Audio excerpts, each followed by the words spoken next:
Hope everyone is having a wonderful Thursday. We want to thank you for joining us for this Urban Design Town Hall, AIA California's final credit Cram session of the week. AIA California provides learning objectives for every webinar and includes them in the PDF presentation that can be made available online. Some reminders. Today's session is being recorded and will be made available on the AIA California website. Today's Urban Design Town Hall qualifies for 1.5 AIA HSW learning units. For those who stay on and watch live, AIA California will report these units for you. Please use the Q&A box, not the chat, for any questions today. And please remember to be constructive in those questions and any comments to the presenters and to one another to ensure that we have a session that is productive. Now to introduce our moderators for today's town hall. Maria Katakarian, AIA LFA, is a licensed architect and urban designer at HDR, where she has helped shape mega projects that help reshape cities. Maria is deeply involved in her community, serving on the City of Oakland's Landmarks Preservation Advisory Board. With these experiences, she has a valuable perspective on community aspirations and how projects impact local communities. Kevin Terrell, AIA, is a partner at QDG Architecture. Kevin has over 35 years of experience and as an architect and urban designer with an emphasis on transformative projects in marginalized communities. His recent work has focused on sustainable educational environments to include major new buildings, as well as collections of buildings whose synergy form cohesive urban experiences. Thank you both for being here today. Please take it away. Very good. So thank you, everybody, for coming today. We have an esteemed panel that will discuss, questions and look at opportunities of the choices we make to create resilient cities and inclusive environments. We'll talk about how we got here and adaptable tools and methods to use, across our practices and within our practices to make our profession and the environments we create more equitable and sustainable. So with that, I'd like to introduce our distinguished panel today. We have Leslie Sidnor. She is the incoming president of the Los Angeles chapter of the American Institute of Architects. She's the public project director at Cumming. She's worked for LAUSD and currently works with LACCD as a design manager. So she has a really great perspective, both sort of in the trenches and also at an institutional level on how we could make an impact as a profession. We have Marcela Oliva, who's she's really a polymath doing so many things, but she's a professor at Los Angeles Trade Technical College. But she's been sort of very instrumental in sort of building sort of the infrastructure, both in terms of education and creating pipelines for opportunities for underrepresented students, and has really been sort of breaking ground in sort of the use of technology in the profession. And she's also a professor of architecture for UCLA extension courses, particularly in transforming community and design for social justice. And finally, we have Jess Zimbabwe with us today. She previously worked in the Bay Area, but now she's in Seattle, working for Environmental Works, the Community Design Center. She's going to talk to us today about how we got here, the conditions that are all around us and evident didn't just spontaneously happen. There are systemic issues that are sort of baked into how we got here, and it's going to take sort of a concerted effort as a profession to work our way out of it. So she's going to talk today about that, as well as some of her personal experiences. She serves on the boards of Next City, the National Main Street Center, and a colloquy. She's a licensed architect, certified city planner, LEED accredited professional, and she's on the urban planning faculties for Georgetown University and University of Washington. There'll be other details as they do their presentations, but without further ado, let's get started. Great. Thanks, Kevin, and thanks to everyone for organizing this. Before we begin talking about some of the work that we're currently doing, we wanted to just ground it in a little bit of history of how we got to the inequitable environment that we find ourselves needing to transform with the work we're going to talk about.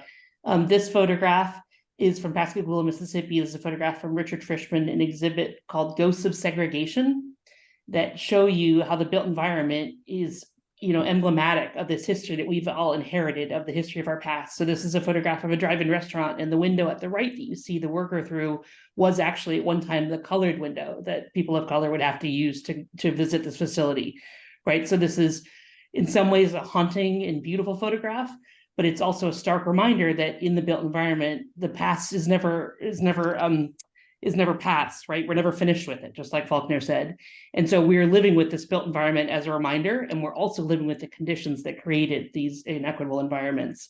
So I think this is important for us to talk about it. I talk about it in a lot as a white professional, because I think it's important to not leave these further calls to justice to our colleagues of color in the community. So if we can go to the next slide. We're going to breeze through these. These are each worthy of a dissertation in a book, and we'll drop some links in the chat that are further resources. This is a photograph about blockbusting, which was a practice post-World War II of the real estate industry.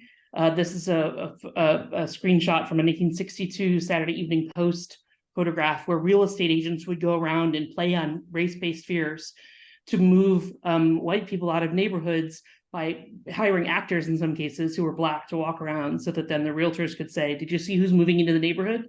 To convince people to sell their homes at a discount and then sell those at an increased price to Black families who are hoping to move into a community of opportunity, right? So these are black and white photographs. Let's go one more slide.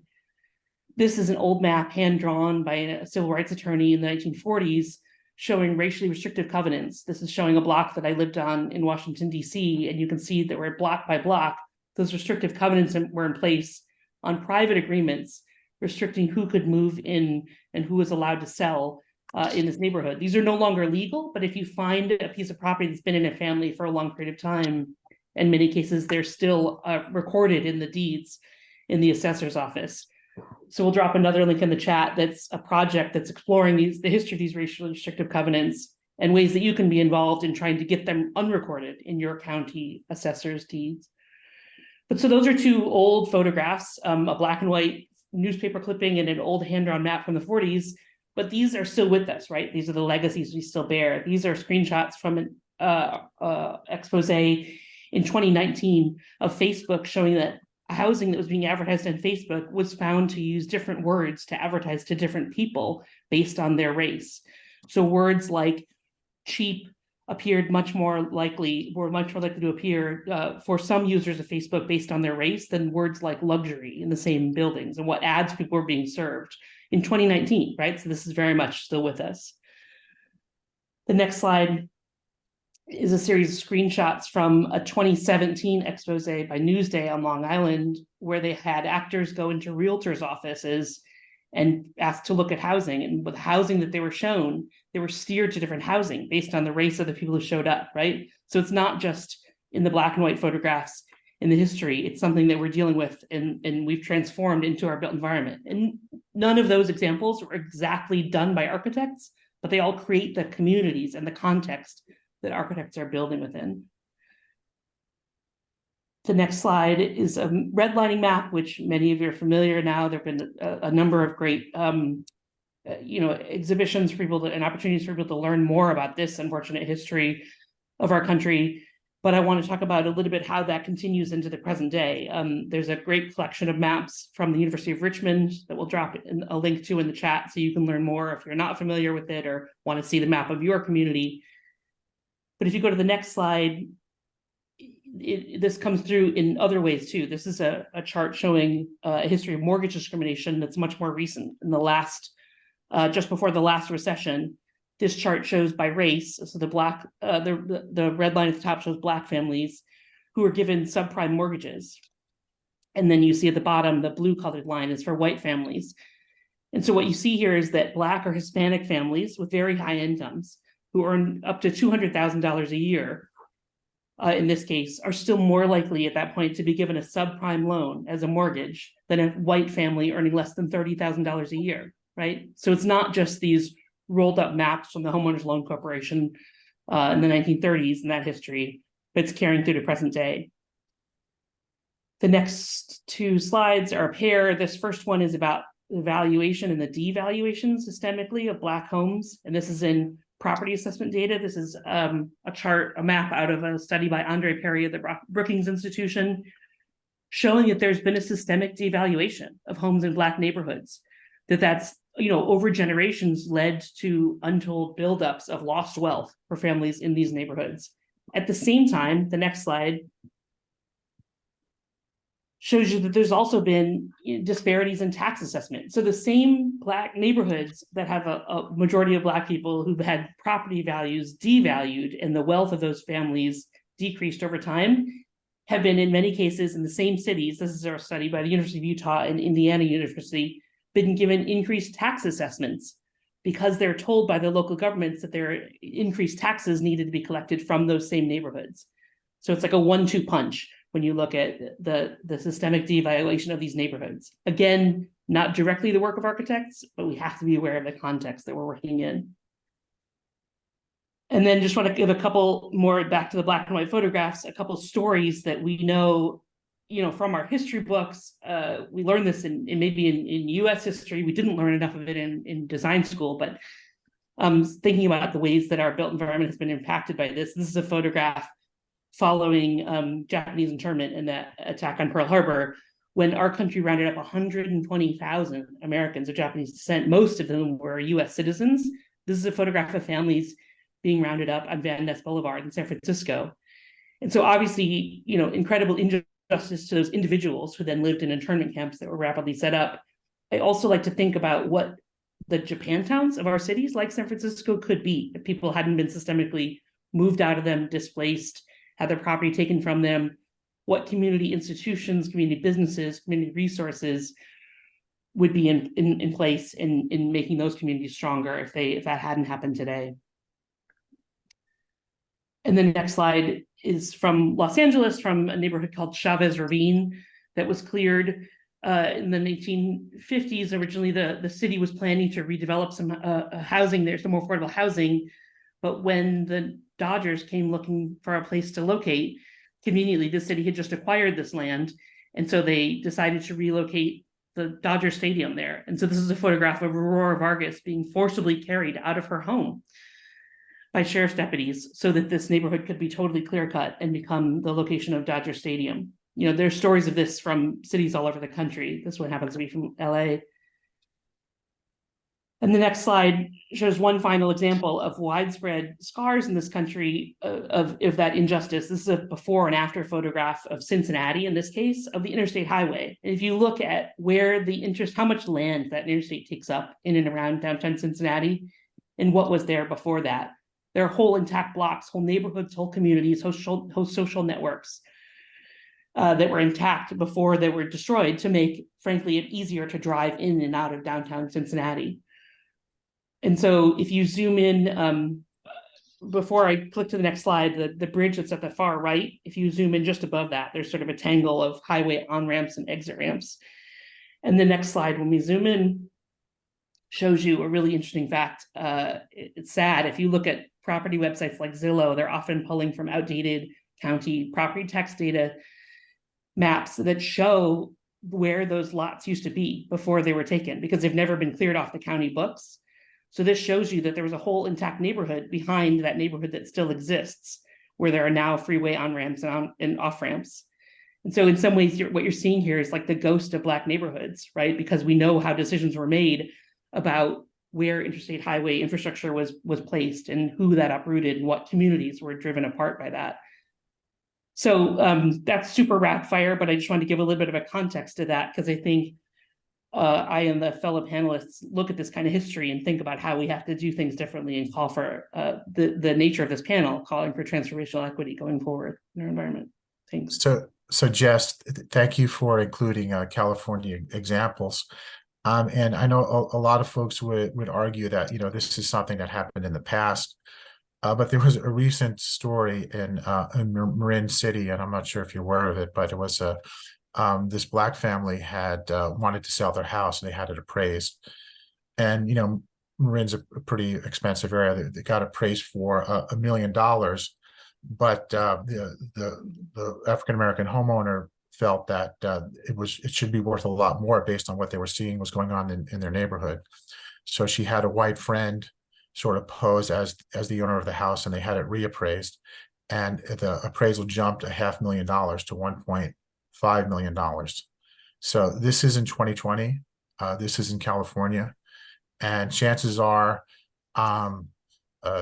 if you live in California or most other parts of the country too, but in California, you may live in a what's called a sundown town, which would be if you were a person of color, you needed to be out of town, outside the city limits by sundown, or the police would harass you or worse. And a lot of sort of surprisingly sort of liberal bastions were at one time sundown communities. So with that, perhaps we could move on to our. Unless you want to comment on that, Jess, or if not, we can sort of move on to our next panelist.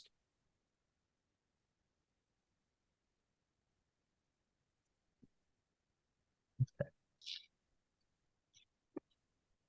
So Marcella, you want to go ahead?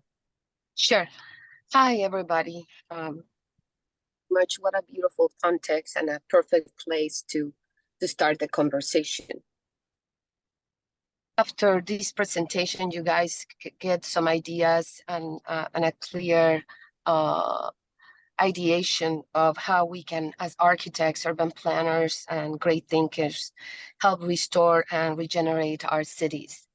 I'm also a board member for USGBC LA. And as you can see in my classroom, I have many immigrants from all over the world. I have high school students, I have PhD architects from India, China, local talent from Los Angeles. So I think that this very diverse group of students makes this atelier very prolific. Everything we do is a real project by the community for the community. And you can just see the joy when the community is actually part of the design process. I believe design is a human right. Next. So 30 years ago, I started talking about the 15-minute walk. What are the human rights that we should provide inside our neighborhoods? Access to mobility, to food, to green spaces, and the ability to create a holistic approach. We all know that these are interconnected and they are interdependent. What you're seeing on the bottom right is a tensegrity model discovered by Buckminster Fuller that allows to start thinking that neighborhoods need to start looking at things holistically. And I don't know any other profession that is taught to be problem solver and to be an orchestrator and a generalist to solve the issues pressing our neighborhoods today. The world is very complex, but we have the capacity to project order. Now we have tools like parametric-driven design, where the community can actually participate as a designer. It's a new way to do community engagement. The top left was an exhibit at a museum. This is before the internet. It was community-driven design, interactive, intelligent, informative architecture.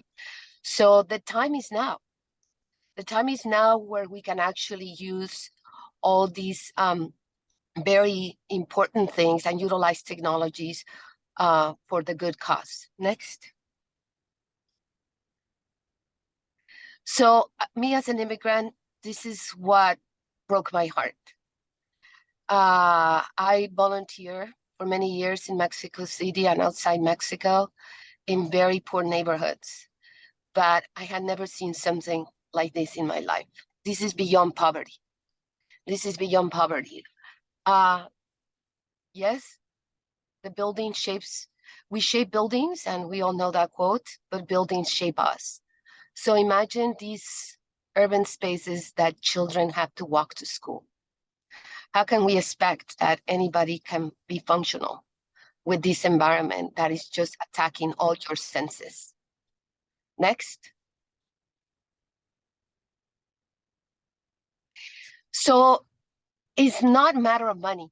This is a map of Los Angeles, near downtown Los Angeles, and it's not about money. We have the previous slide. Can you move the previous slide?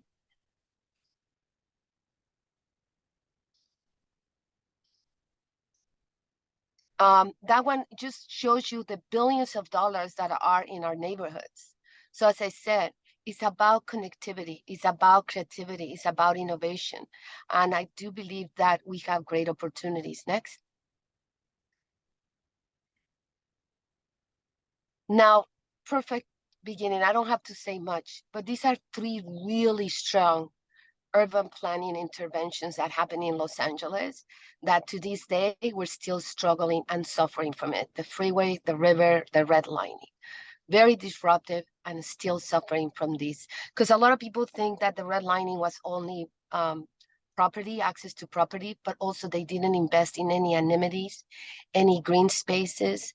So the pollution of our water. So these three urban planning actions that Los Angeles experienced to this day, that's why we are in the state that we are. But we do have the capacity to restore, to transform. Next. We have opportunities. As we know, probably many of you guys have never seen this map. We're one of the cities that has the largest number of oil fields. We have over 2,400 oil fields in Los Angeles. So there are opportunities. There's a lot of initiatives like Clean California, closing all the oil fields, that we can really rethink of how to transform these ecosystems into something that can be resilient and that can elevate the living conditions for our communities. Next. So this is a proposal by Olmsted in Los Angeles. You can see the opportunity. We have so many. We are very fortunate. We're working with Caltrans. There's so much near space, near the freeways that can be converted into green spaces. Yes, on the left, just to be fair, there's been some action. You can see all the different policies and initiatives on the left. So if you're watching this movie later, you can stop and look at it. So there's been some progress, but not enough. Not enough.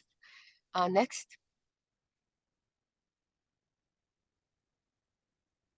So this is just a quick case study. If the movie can start. And this is an example of how the community participated as a design build program. If we can move the movie at the bottom right, press it. So we were able to convert a leftover space in 7 weeks and convert it right now into a beautiful pollinator. But we did use a lot of technology. Imagine kind of like a video game. We're able to connect all the architecture and engineering software into the game engine. Why the game engine? Because in the game engine, you're going to be able to repurpose it for education, repurpose it for maintenance and operation. And as I was saying, this is a different way to engage in community.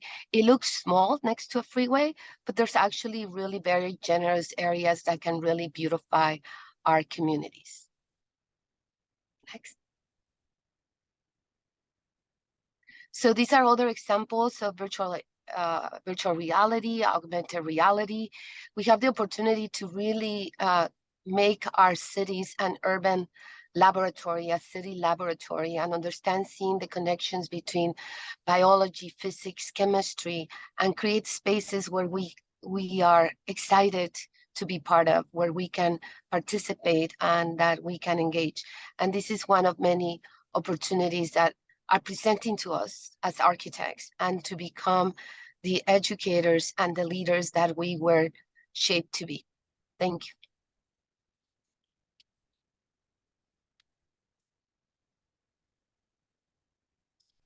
Thank you, Marcela. So I have a question.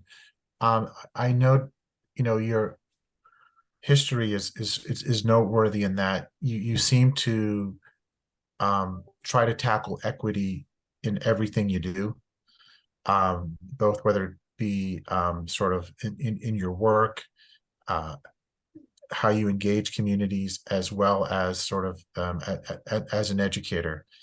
Can you sort of maybe sort of give some sort of advice to folks on how you can sort of uncover opportunities to create a more equity, both whether it's within their practice or how they practice?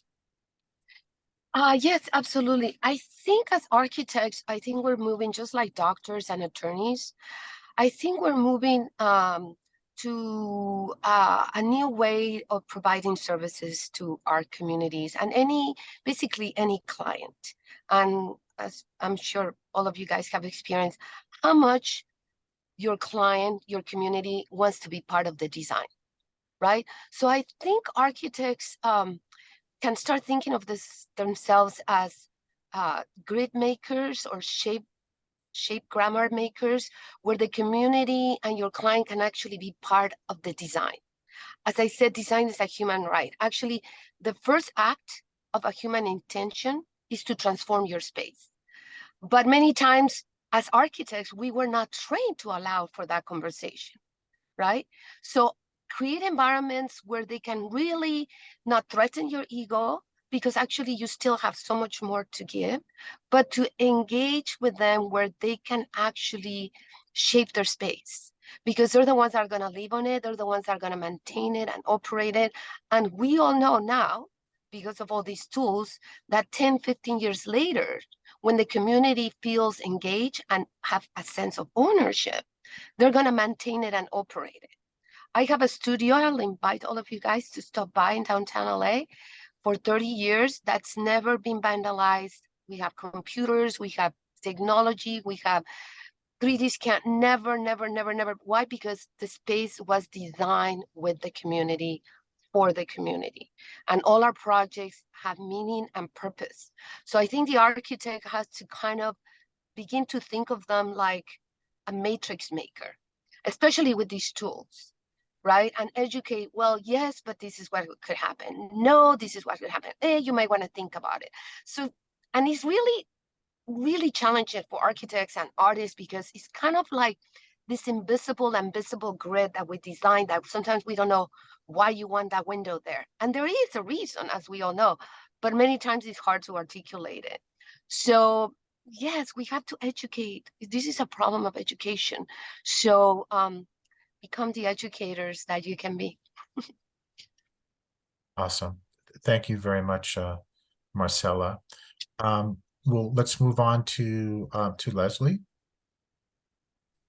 Good afternoon, everybody.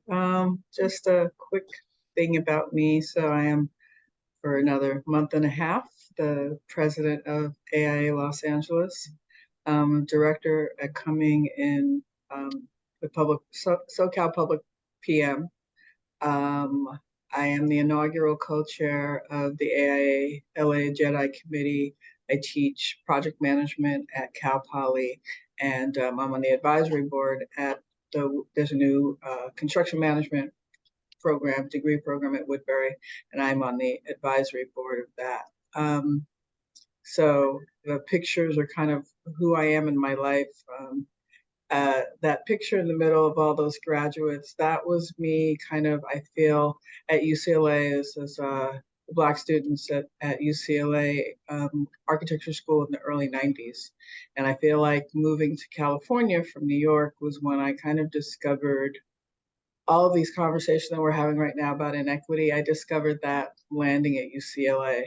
And that was kind of my awakening to the things that I could do as an architect to push that needle and to move away from the inequities. Next slide. So I spent most of my career here in schools. I mean, I've done other things, but mainly in schools, working for Santa Monica College. I actually worked directly for Santa Monica College, for LAUSD, for LACCD, for school districts big and small. Some of those school districts are not very progressive, and a lot of them are. LAUSD, for all the things that people want to say negatively about it, has some really good programs and some really good thoughts about their place in Los Angeles. Really hard to see, but there's a link on the left to a GIS map of green space in Los Angeles. As you can see, there ain't a lot.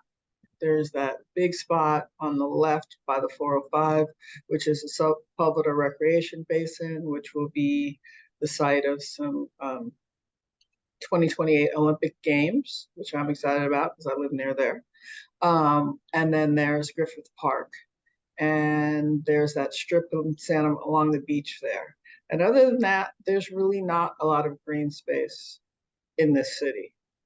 On the right-hand side is the LAUSD school district, much bigger than I think anybody realizes. So what LAUSD has done is realized that they're in every community. And there are not a lot of communities with green space, like an abundance of green space. Even spaces, I was surprised to find out Sherman Oaks, which is, a relatively affluent neighborhood, has as few park spaces as Van Nuys, which is a working class neighborhood. So next slide, please.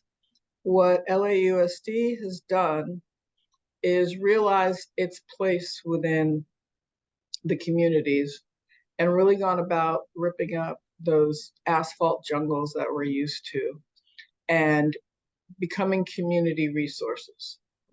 I was working with LAUSD during the pandemic, and I was working in existing facilities. And one of my projects was to go out and meet with principals about greening their playgrounds.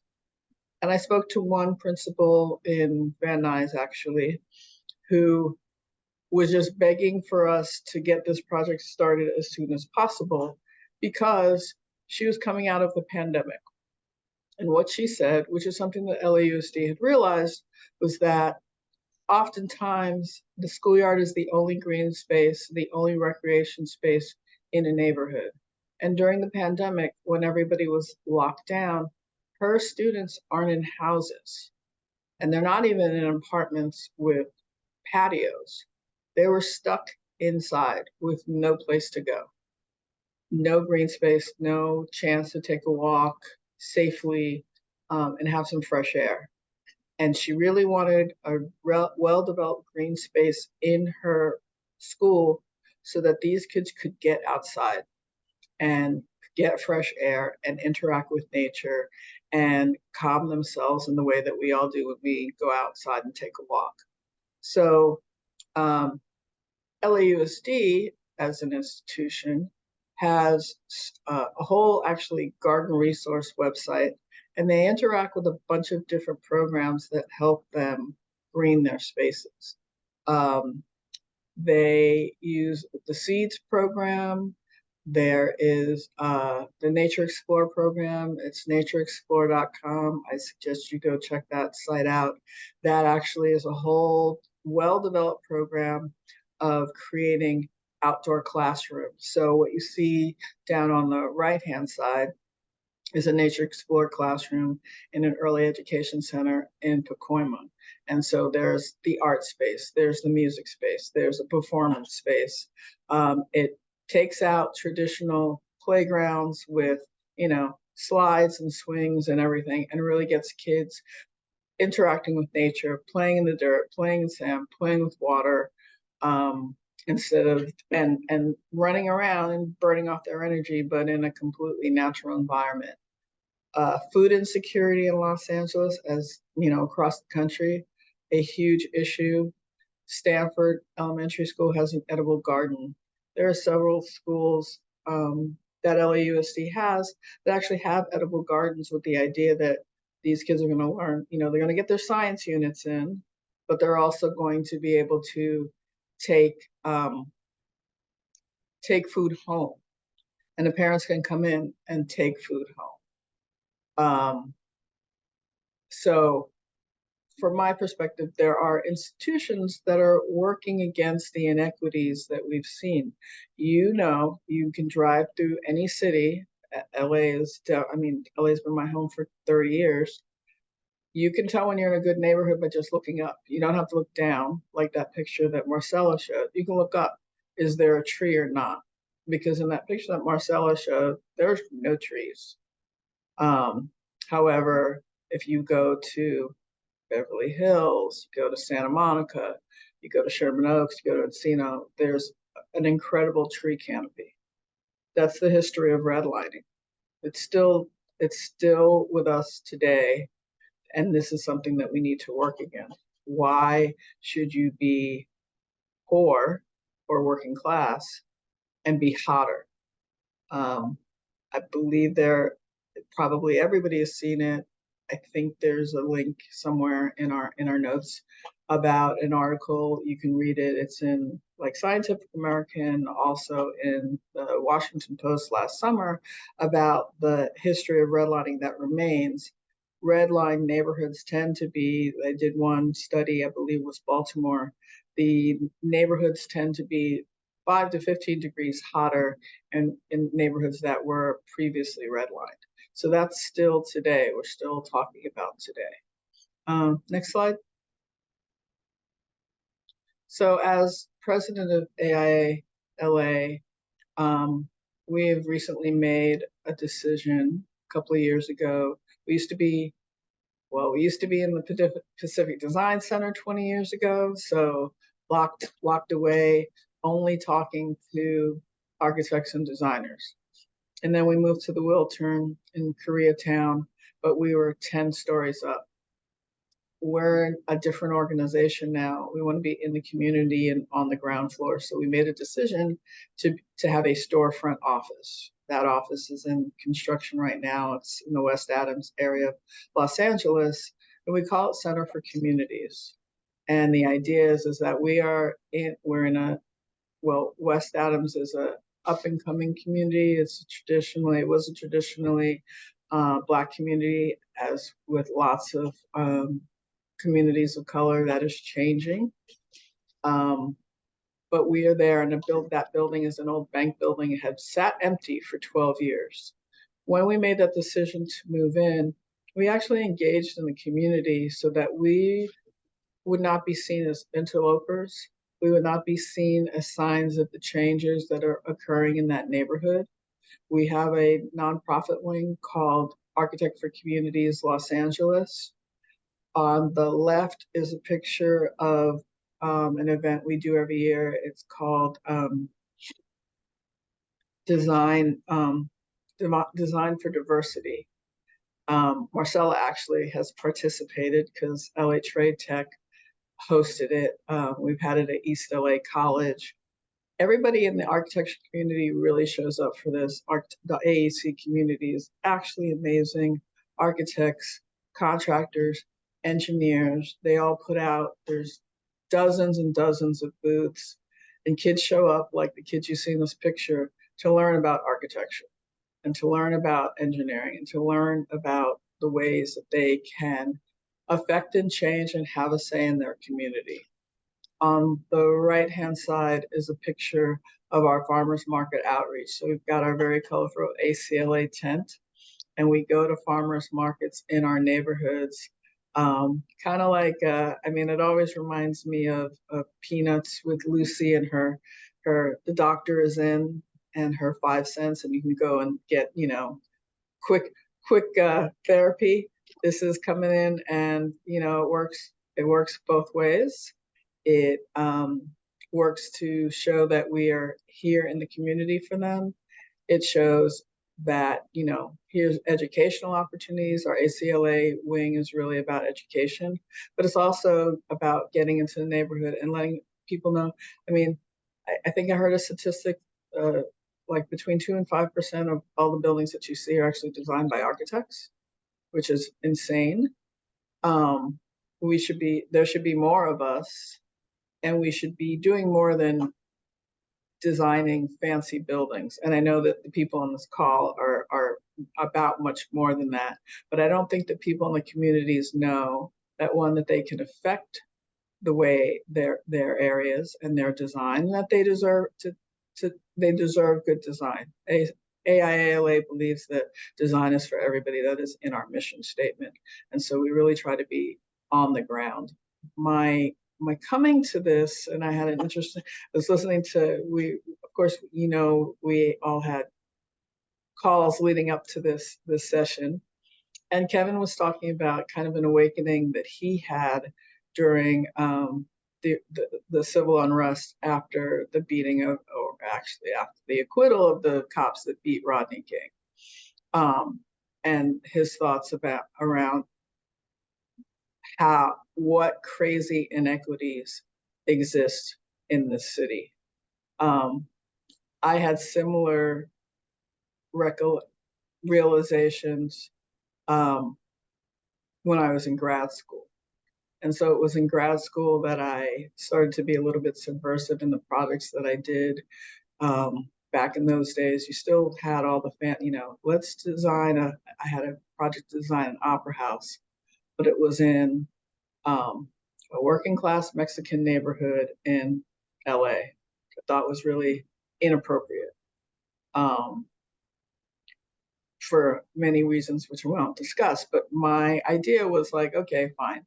At night, you're going to have the fancy people in their furs showing up for the opera, but in the daytime, this place is going to be a community center for the neighborhood. And on those days, if there's not fancy operas, there's going to be opportunities for, mariachi performances and dancing and all those kinds of things. You can figure out ways. I think in our grad school, I kind of tried to figure out ways to insert equity and to insert myself and people like me into the work that I was doing. So thank you. Thank you so much, Leslie. It was actually very insightful. I think one of the things that I could relate with is the fact that most of these are like very, very focused efforts, like in acupuncture, right? You're creating these little points in the city's fabric, which can actually drive transformational equity in terms of what happened with the schools, right? It is affecting so many people and improving lives of so many people, but with this very little intervention. So I found that very interesting. Thank you for sharing that. Absolutely. We have a question from Stephanie, and she says, the work you've shown is beautiful and provide important amenity to the community, as most of the private clients for architects are building in more wealthy white neighborhoods. What can architects do to provide equity and amenity in Black neighborhoods and other neighborhoods of color? That's really. Yeah, go ahead. Go ahead now. Go ahead. No, you go. Go ahead, Marcella. Okay, so you know what is really beautiful about AIA, USGB, CLA, and this wasn't always the case, but now there's a lot of committees that are open.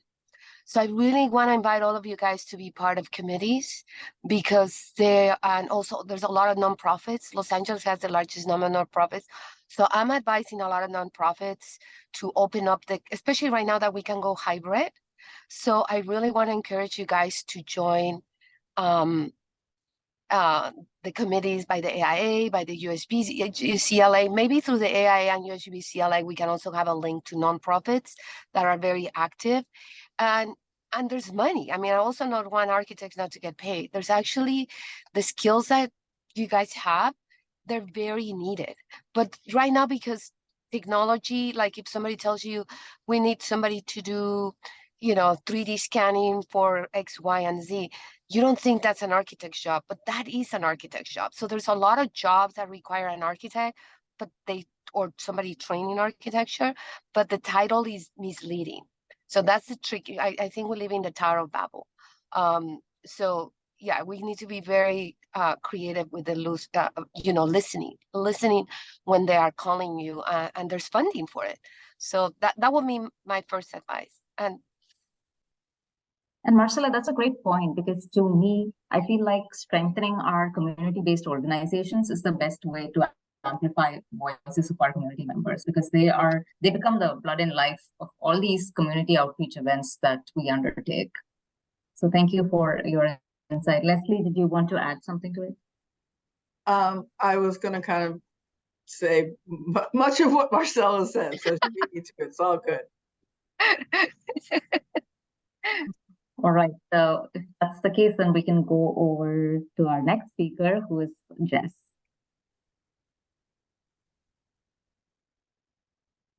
Yeah, I think they're gonna kind of advance the slides. There we go. So just wanted to take a few minutes to talk about a little bit of the work of Environmental Works, which is a nonprofit community design center where I work in Seattle. So there's our team. And I'm going to focus, we do some other things. We have a childcare focus and some other community facilities. We have a landscape architecture practice. But partly because it was so well covered by Marcella and Leslie about sort of urban design and neighborhood scale work, and then Leslie's amazing work in communities and in schools, I wanted to focus on housing because I know we're in a really housing constrained market here in Seattle, like many California cities. So I want to just show a few examples of Environmental Works work in the housing world. So first of all, I'd love to stay in contact with all of you. So if you're ever up in Seattle, here's my contact information. And I'd love to have you over to show you. And the next slide shows you the historic fire station that I'm joining you from today that we operate out of.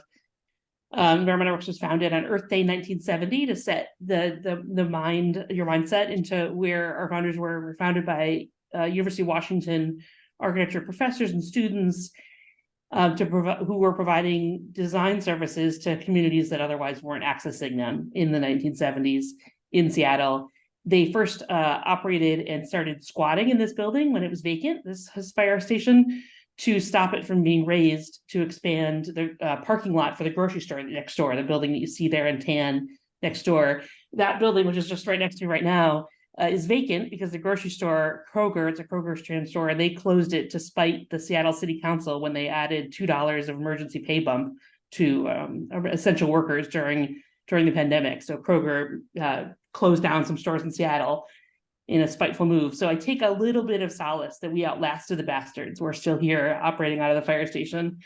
We now own the building with mortgage debt, but we're still here. And so we do a lot of affordable housing work, partly because that's the market condition we find ourselves in. This is an example of some permanent supportive housing for folks transitioning out of homelessness in Everett, Washington, a community just to the north of us. And this was a net zero project, which brought its own complications because a lot of the features to get a building to net zero involve often some sophisticated controls that were hard to figure out for folks that are, literally just coming out of being directly unsheltered. So this building has a lot of sort of behind the scenes technology, like when the window of a unit is open, then that turns off the HVAC unit so that you can't accidentally leave the heat on and the window opening and open and leave your unit and forget that those conditions are in place. So there's a lot of ways to work with the clientele. So that the design's going to work for them. So that's a lot of sort of deep listening that our staff is particularly good at, I think. The next slide gives an example. We do a lot of urban work in and around Seattle and the central Puget Sound region, but we also do work statewide.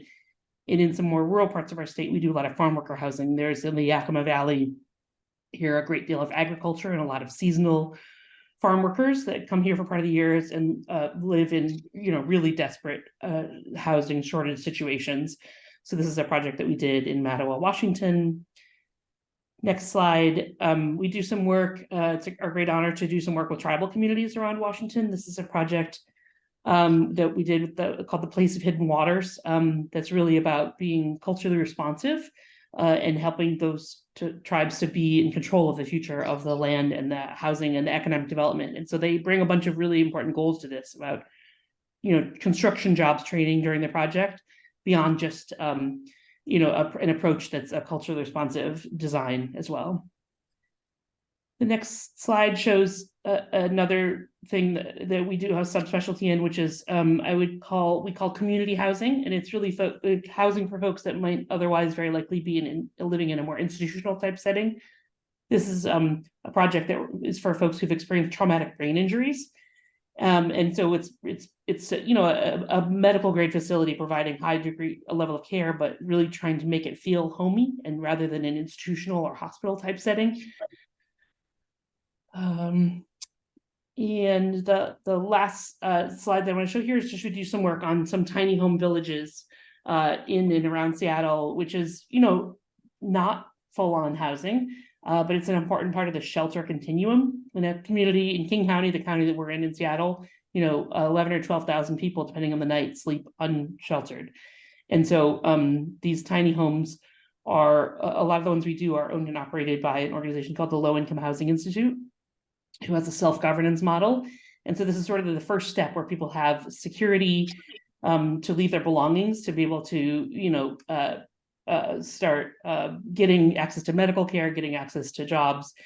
And so we do some of the site planning and permitting and some of the landscaping around these tiny home villages. And we helped with an early design of a construction manual that allows these to be built mostly with volunteer labor. So people can go on the weekends and assemble a tiny home that then gets carried on a truck to one of these tiny home villages, which are usually 30 to 60 units in a sort of self-governing model. So it's an important part of the continuum there. And so then the last set of photos here is just about sort of community design workshops, which we pay special attention to, and we try to get as close as possible to the eventual end user of the housing that we're working on. So it's important for us to try and work with the community-based organization that has those connections when we can, partly because, if you just say, oh, it's important to engage the community around some of these buildings is actually opposed to the housing that's coming in, because there's pushback against affordable housing in some of these neighborhoods.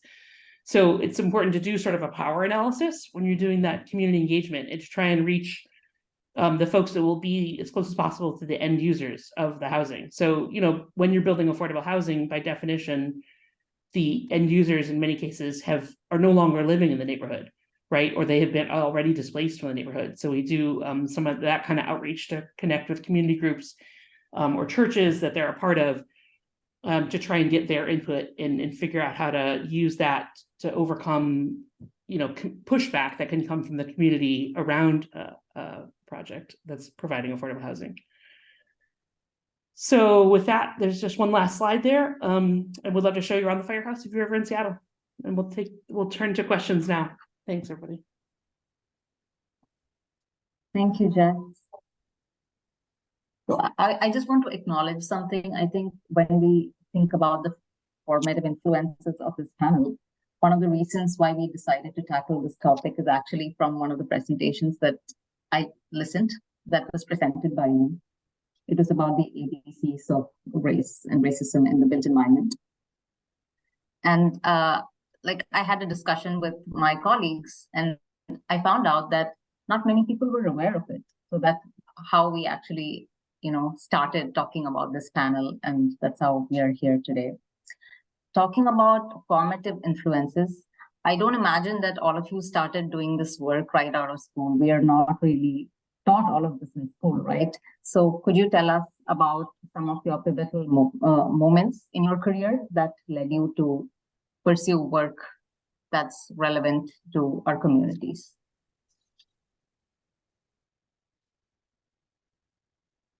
I guess I could start. Yeah, when I got, you get out of school and you just want a job, right? Though I have to say that actually, so I grew up, 80s in New York City. And I remember, riding the subway to school. I went to school in the Bronx, lived in Manhattan, and I went to school in the Bronx. And that was, for me, the first kind of homeless explosion that happened. My mom worked for the city of New York for 38 years. By the time she retired, she worked for Housing Preservation and Development. And I always thought well, how come I know the city owns all this stuff. Why aren't they doing housing? And literally in the 4 years between when I left for college and came back, they started doing that. And so my first job out of undergrad was actually designing affordable housing for homeless families, going into buildings that have been abandoned or taken by the city. I went into one building that was so old, had been abandoned so long. This was I think it was in the building in 88 or 89, and found a newspaper, and the cover of the newspaper said, Patty, blah, blah, blah, blah, blah. And I realized they were talking about when Patty Hearst got kidnapped. So these buildings were abandoned for a very, very long time. And we went in and we gutted them and made, between 1 and 3 bedroom apartments for specifically, they were for formerly homeless families. So I kind of jumped out of school wanting to do that and I always said that was like my first job was my dream job. Moving out here, it took a little longer to get back to that, but I realized when I started doing schools were that same opportunity. I've done a couple of private schools, but mostly stayed in public schools like my whole career because I'm the product of a public school education. So it's really important to me. I know that a public school can give you just as good of an education as, paying, $40,000 to send your kid to private school.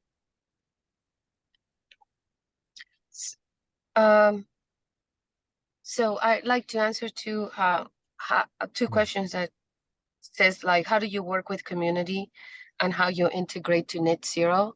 And I was wondering if we could stop sharing the screen so I can show something on the screen so people can see. Okay, so this is kind of like, I don't know if you get to see it, it's a tensegrity model. It's the same thing that I showed during my presentation. And I think us as architects, we need to educate people why this holistic thinking and integration system is important to solve everything in the community. So use your skills, use your models. We are great model makers, and help them understand that you got to think about water, you got to think about health, you got to think about net zero, you got to think about access to food. So think of your clients and your communities as your students. And right now there's a lot, and this is a big problem because there's a lot of nonprofits that are not trained as architects, that are hired to work between architects and the community. And I think that's a problem. You really need somebody trained in architecture because the community really wants to learn. And just imagine them, you're gonna walk them through a whole site analysis, but have it very digested for them. And then once they get to see the maps and they learn the variables and all the constraints, so think of them as part of your team. And if possible, hire a few local interns that are going into even science or engineering or that like mathematics, and hire them in your firm, and don't give them busy work. Actually tell them, research all the local manufacturers that are doing recycling, or go and take some photographs of the neighbor. So hire local people that are not just busy work, but that they can actually help you into your project. So that's answering to both questions. Yeah, there's a lot of sort of additional questions that are rolling in. Before we move on to those, though, I just want to say is, one thing that you've really sort of drove home as a panel is that, as architects and urban designers, we have to think about the choices we have, who we want to work for to do research, who, if we're in a position to, if we own a firm or in a position to hire or pursue projects, what projects do we pursue? And then, once we have those projects, how can we sort of tilt the needle as professionals more on the side of equity? I know that Leslie and I were having a conversation preparing for this, and always kind of, you can tell how self-aware an architect is if you look at the sort of the people in their renderings when they have a project in a community that's not non-white. And you see it happen often. Like, are they sort of imagining sort of some nostalgic point in history, or are they trying to envision sort of a new colonial future? It is really disrespectful to not understand sort of the communities you're working in. And there was a great question that Gwen brought up that I'd like to sort of pose to the panel, and it says, as architects, we're often working on sort of high value projects in communities that may not necessarily have sort of the social capital. And the question is, how do you approach as an architect, working in those communities. I know that in architecture school, we're taught sort of the model of, the star architect, and you may even have had one as a professor where you kind of, strode the globe like a colossus, plunking down projects all over the world. But in reality, some of the most amazing architects that I've met, and some of them even, Pritzker Prize winners, have had a tremendous amount of humility, and they sort of have a lot of respect for the clients, and appreciation to work in different communities, because they learn so much. And I'd like each of you to maybe speak a little bit on that. Yeah, I'm happy to start on that one, because we are, white-led, majority white nonprofit organization working in a lot of communities of color in and around Seattle, and we approach this question by, and not that we're perfect at it either, but our aim is we're trying to be in conversation with those communities before they think they need an architect, right? So we're not just like, here, we're architects, we can help. We're trying to be in conversation about what's going on in those communities and what they need. And so we have longstanding, decades-long partnership with community-based organizations in a lot of places where we work, and we try to show up. We show up for their events, we show up for their backpack filling days before school. We show up and listen to what their problems are, and we're not always trying to think like, oh, the answer is architecture, because architecture is not always the answer also. And so we're trying to move out of that sort of transactional mode and do the kind of deep listening to be in partnership with community organizations outside of that.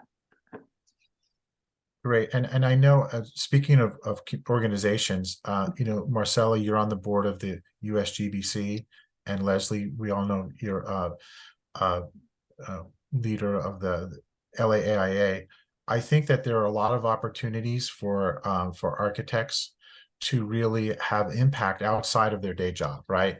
I know there was my USGBC had an event down at the Hive recently, and you showed a wonderful event, Leslie. If you can maybe talk about how as sort of institutions that are connected to the design community, how you can sort of help sort of leverage their interest in sort of creating a more equitable society, how you can sort of hand in hand work with them. It's interesting because we've taken such a multi-pronged approach. Something that's happening in LA, which is probably happening in other cities as well, is there's a very young, very vocal, very active crop of architects of color, young, like 20s and 30s, who either still work in traditional architecture or have kind of forgone that to create companies that do community outreach, because they were, I have one friend, Joshua Foster. He was in traditional firms, and he was doing a lot of that work kind of in the nature of what he was doing, not because he was tasked with it, but he found himself doing it, and left practice to do this kind of 24/7. And we in fact have partnered with him, because it's like Jess said. Jess has been like her organization's been working with people for 20 and 30 years. It takes that long to gain trust, and sometimes you don't exactly have the time. You can't slow a project down, and so you need, I don't want to say it's a shortcut. You need a shorthand, and you need somebody who knows how to have that conversation. The AIALA has morphed into that kind of organization, which I think probably is off-putting for some, like the old guard, but people who realize that the only way for us to move forward is for all of us to be doing well, have engaged and have shown up, and have asked the question, like, how do we do this? And you partner. It's partnering, it's collaboration. Like when we went to school, you did your project on your own, and Howard Work was the the golden mean of how you do things. And now, you know, your kids are in school, they do group projects, right? I mean, that's what architecture needs to be. It needs to be a group project. Of course, there's always a leader or two, but it needs to be a group project. Like, stop just sitting there at your desk and in your silo and thinking, I'm going to plop this thing down and, you know, we're good to go. I mean, I love that Jess's building is still standing there and the Kroger is gone. That's genius. That's amazing. It's the people who are doing the community work who are still there, and, you know, the big box store, the man, they're gone. They're gone, and they've left this hole, and we'll see what happens and what they're going to put there. Marcella, how are we taking this to the academia? How are we taking this collaborative approach? How are we empowering the new students to actually work in a collaborative way? Yes, so I'm very fortunate that I run the studio as an atelier. So all our projects have a high degree of reality. And I think that's why I have very engaged students, especially high school students that drop because they couldn't see the connection. I think the problem with education is that they have created silos. Physics has nothing to do with chemistry. Chemistry has nothing to do with math, but we all know that disciplines are only tools that help us understand the natural environment and how as architects connect to the natural environment in a way that can sustain, be resilient and strong. So it is very important, even at a middle school level, to do what I call project-based curriculum, or now community-based curriculum.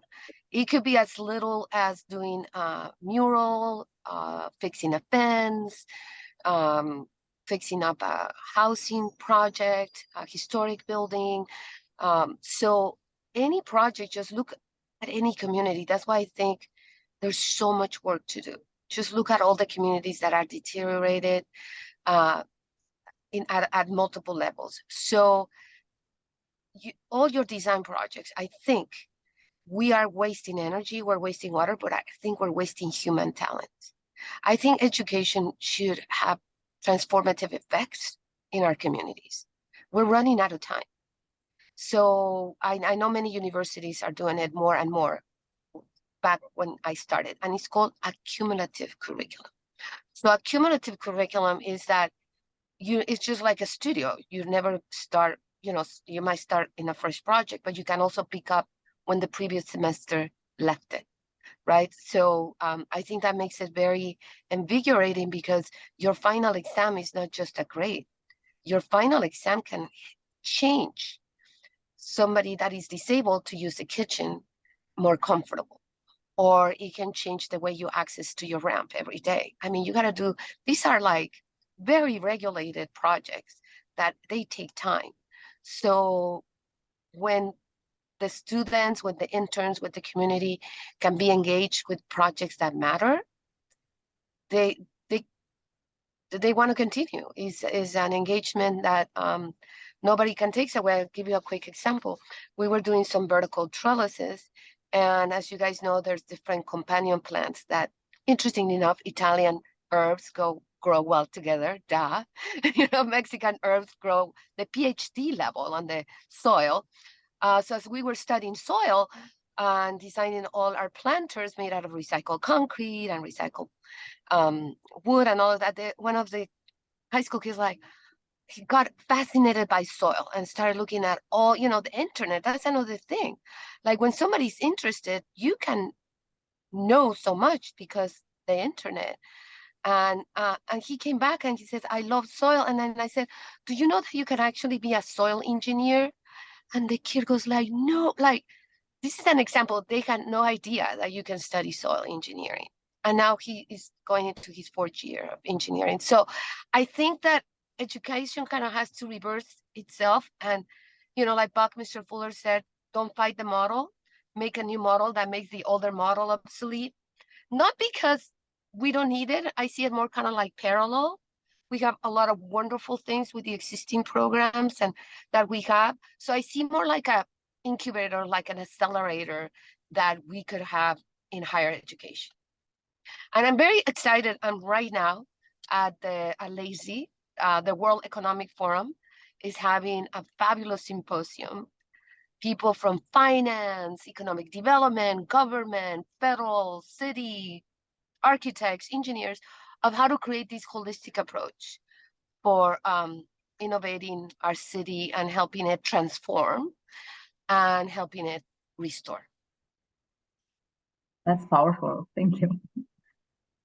I'm going to take a question from the audience. Christine Anderson is asking, how do you address drug user and dealer containment zones when you do community outreach?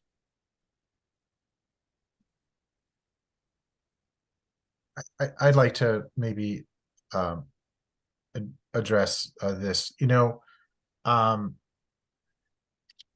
every project has its unique challenges.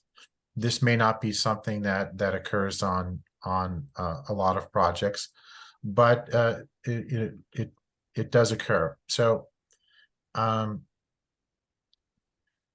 had a project that was in Skid Row, part of Los Angeles, and I remember, you know, we were working with the principal who was there, who had it was a rather notorious site. It was an LAUSD school, and it was the only site among the many hundreds that LAUSD owned where there was never any permanent buildings.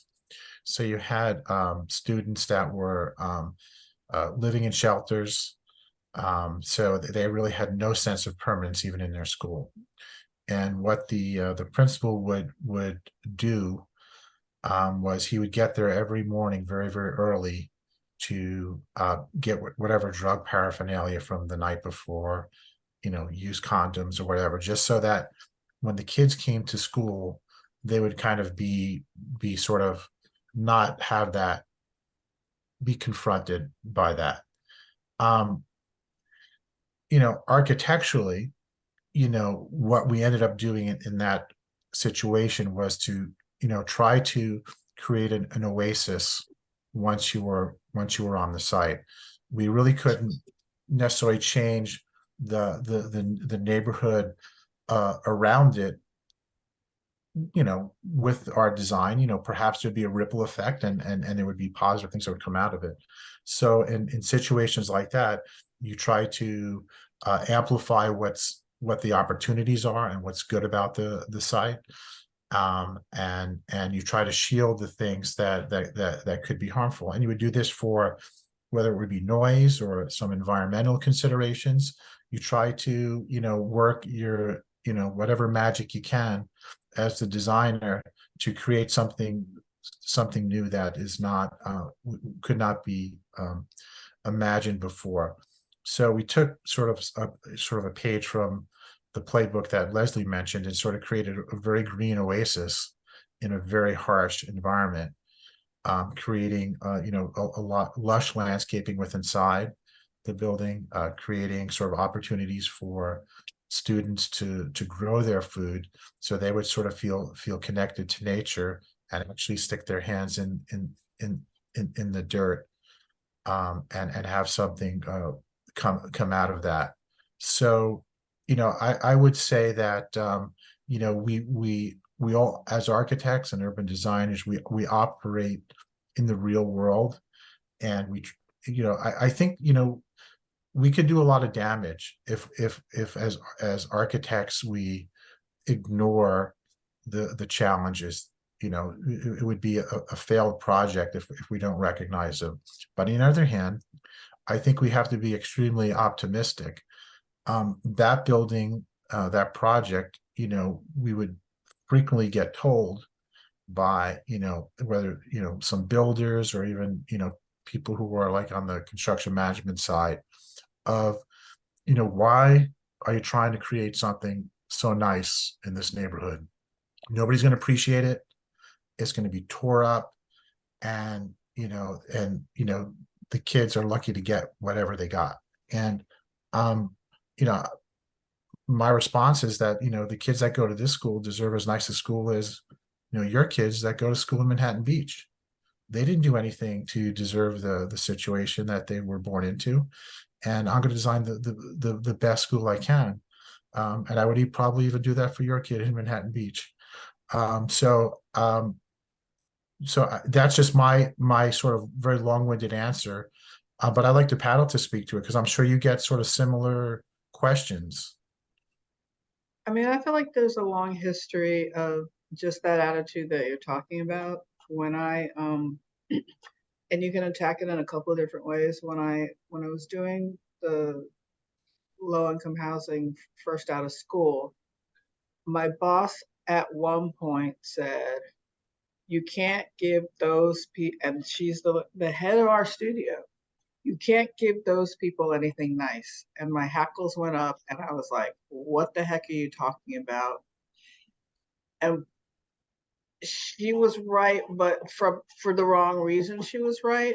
If you take somebody, and I know that Jess has this experience as well. She's talking about that in one of her projects. If you take somebody who's been living on the street, who's been living in a shelter, who has led a hand-to-mouth existence, and you put them in someplace nice, they don't know what to do. And that was those people she was talking about. She wasn't talking, which I realized, she wasn't really talking about like poor people, people of color. It's if you don't support people, you just can't move from like, it's very rare to have somebody who can just go from like A to Z with no help, with no nothing, to just figure it out by themselves. But if you teach them how to use what you've given them, they'll love it and they'll appreciate it. Those kids, yeah, if there weren't good teachers at the school you're talking about, Kevin, that place probably would get torn up. But when you teach kids like, oh, well, you water the plants, you do this, look, butterflies are coming. Oh, look, if you take care of this plant, you got some tomatoes to take home or some herbs, and this is how you use them. There's a whole like teaching thing that happens. Marcella's studio not being vandalized where it is. Why? Because it's part of that neighborhood, because it's a resource and a gift to these people, and it's not like this random thing. I'm sure I don't want to test that theory, but I'm sure that if we ever had another kind of uprising in LA, Marcella's studio is not going to get touched. Somebody will be standing outside like, get out of here, go away, go to the next thing. And her studio will be fine. You have, there's this assumption that like poor people and rich people or brown people and white people are different. They're not. They're not. And I mean, the people in this on this panel, the people in this room, they know that, and it's a matter of experience, and education experience. It's not like an inherent thing, and it is very hard to deal with. I still get people questioning me being an architect. I mean, I was in an event representing the AIA, and somebody said, "What do you do?" And I'm like, and I actually have a necklace, which I'm not wearing today, that says architect. But I'm there representing the AIA, and somebody said I was president, but he still's like, "Well, what do you do?" I'm like, I don't know. I So sleep at the office. I mean, I didn't know what to say to that. so Leslie, if you could sort of expand on that. I know you have a cup with a number on it, right? If you could talk about that, because it's actually a very you see it, can't see it. Okay. Oh, there you go. There's my cup. So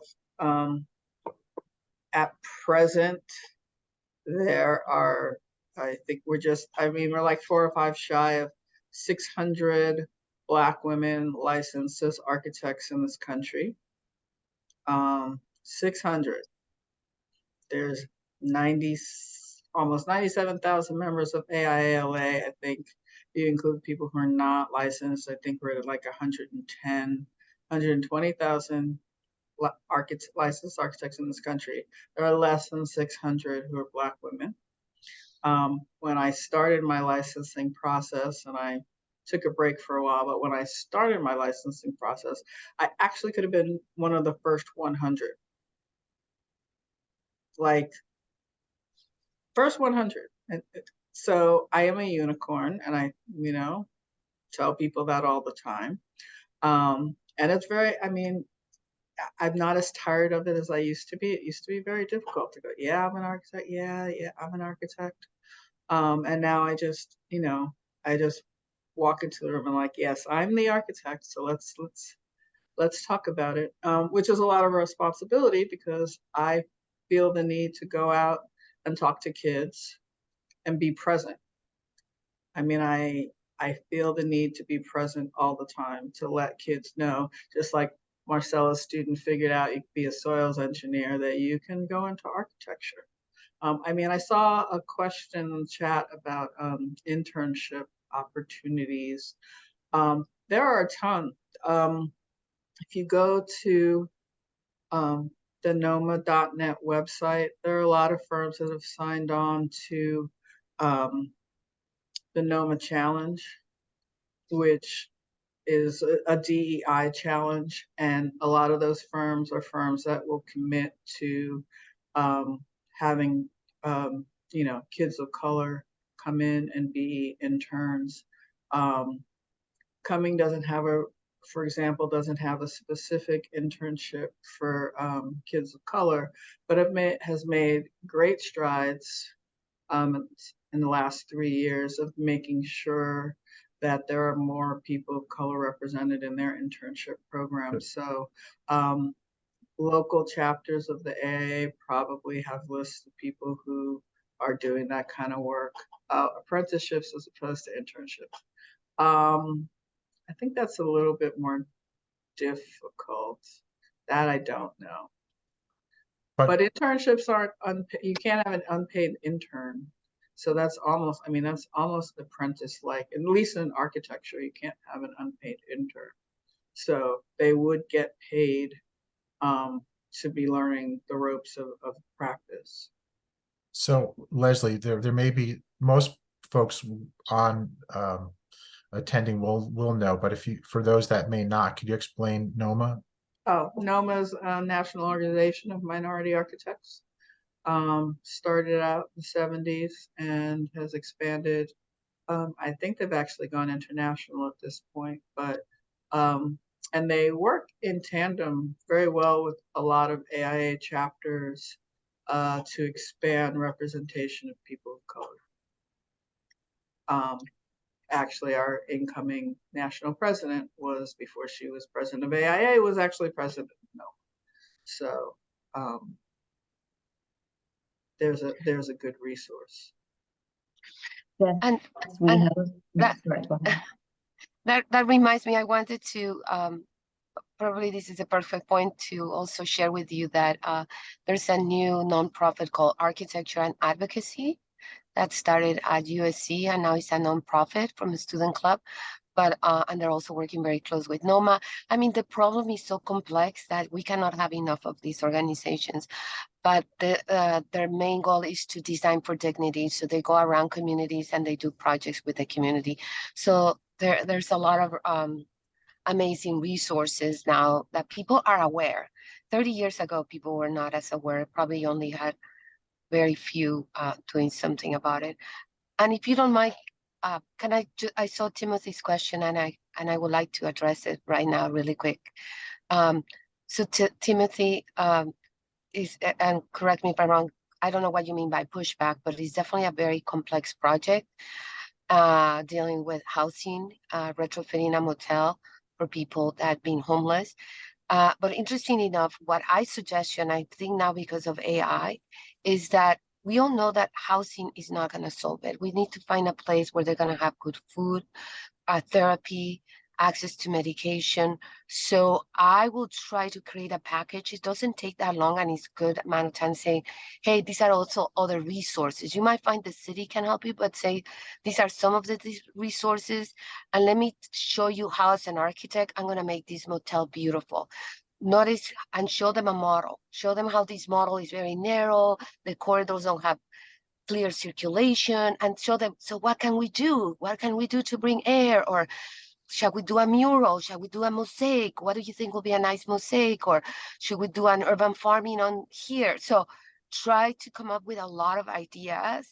And this is connected to somebody else said about drugs. And I'm going to respond to drugs just like any other kind of thing that people want to block yourself from reality because reality is too hard. And I think that the architect has the potential to really connect people. through exercises and lesson plans, walking through nature and bring that beautiful leaf into the studio, like you found this more beautiful geometry that has all these chemistry properties and physical properties, and understand that the answers are all in nature. So that's what architects can help people connect to, why we're here and how we need to understand nature and bring nature systems and ecosystems. So I just wanted to have those 2 minutes. Thank you. I think And you Sure. can reach me. You can reach me anytime. They have all our emails connected. I'll be happy to follow up with any of you guys. Yeah, know, thank you. real quick, I want to say architects are storytellers. You need to tell the story. I mean, I tell that to, I'm a design manager at LA City College.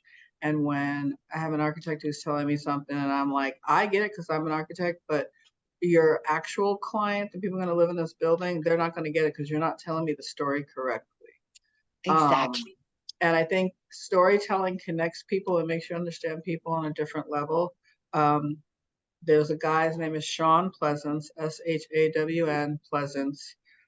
Just put his name into Google, he'll come up. This will tell you the story of how a person who was a Wall Street big shot ended up living on the streets, and how it took literally a village led by a friend of mine and about 3 years to get him off the streets. If Wow. you can tell that story, then people, it will humanize, because you get to drive by and go, oh, homeless people, whatever, you guys failed. No, this guy, like, it didn't take much to push him from the very height to living on the streets. And the only reason, really, not the only reason, but the reason he got saved is because he was in a CNN story, and one of my classmates saw him, like, what the heck is going on, and went down to Skid Row. And even though they had been friends in school, it took her a really long time to even gain his trust. And then a whole bunch of us just working to get him off the streets. And now he's great. And he's back, he's a huge homelessness advocate. But tell a story. So with the hotel conversion, tell a story and humanize the people who are going to be living there, because it's not just like, the crackhead on the street. It's an actual person who probably, we all have bad days. Don't we all have bad days? We go home and we want to have a drink or 7. Like, we just are lucky that we don't tip over, but it could be us. It could be any of us. Honestly, it could be any of you. So tell the story. We have 3 more minutes left, so I want to just go a final question to all of you, and I'm really curious to hear what you all say. So where do we go from here? What are your aspirations for the next 10 years? What can we do in the next 10 years, 10 or 15 years? We can start with maybe Jeff, if that's okay. Oh yeah, just launch a huge question. Give me like 1 minute. And me first. 5 Perfect. seconds.